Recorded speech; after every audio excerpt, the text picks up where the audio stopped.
de la situation dans cet hôpital. Et puis en bref, sachez que la direction d'ING sera bien entendue à la Chambre en commission conjointe économie et affaires sociales.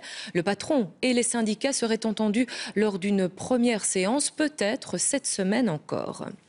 Le port du voile n'est pas un obstacle à la neutralité de l'enseignement. C'est ce qu'affirme le tribunal des référés de Liège.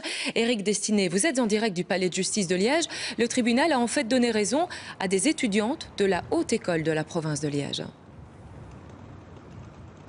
Oui, 16 étudiantes de la Haute École de la province de Liège qui avaient attaqué en justice l'article 96 du règlement d'ordre intérieur de la Haute École de la province de Liège qui a été adopté en juin 2016, donc récemment. Et cet article 96 évoquait quoi? Eh bien, il évoquait l'interdiction du port de tout couvre-chef, bijoux, vêtements qui affichent de manière ostentatoire une opinion ou une appartenance politique, philosophique ou religieuse, et donc notamment le foulard islamique.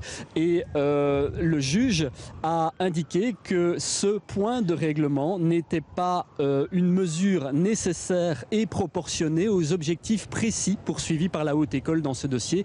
Vous l'avez dit, maintenir un principe de neutralité était un des objectifs évoqués. Apaiser aussi une forme de tension au sein de l'école, c'était un des objectifs évoqués par l'école. Donc nous avons rencontré ce matin le vice-président du collectif contre l'islamophobie en Belgique. Il portait avec ces 16 jeunes filles cette affaire en justice. Je vous propose de l'écouter. Le sentiment aujourd'hui, c'est à la fois une satisfaction de la décision du juge qui permet aujourd'hui de rappeler des éléments forts en matière de liberté publique, mais aussi une crainte parce qu'aujourd'hui, c'est une autorité publique, une haute école qui, avec l'ensemble de ses équipes éducatives, a réaffirmé 2 fois sa volonté d'interdire de manière généralisée les signes convictionnels, même si on sait que là derrière, c'est le foulard qui est visé. Et donc pour nous, ça montre que nous sommes dans un climat malsain aujourd'hui ou qui altère le jugement des personnes qui sont censées prendre des décisions. Et il est important aujourd'hui d'investir dans le dialogue. Alors nous avons également rencontré l'avocat de la Haute École de la province de Liège ce matin. Il nuance cette décision du tribunal des référés. Je vous propose de l'écouter. Le juge des référés nous dit « La Haute École est donc fondée à intervenir si le principe de neutralité est mis à mal par des étudiants. » Il ajoute que le règlement tel qu'il a été adopté avait un objectif légitime qui était de pacifier les relations au sein de la Haute École et de ramener le calme à l'intérieur de la Haute École.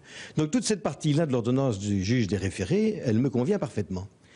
Et puis dans un deuxième temps, et assez brièvement finalement, le juge des référés estime que le port du foulard en lui-même n'est pas problématique et que l'interdiction du port du foulard en lui-même n'est pas proportionnée à l'objectif qui était poursuivi par la Haute École.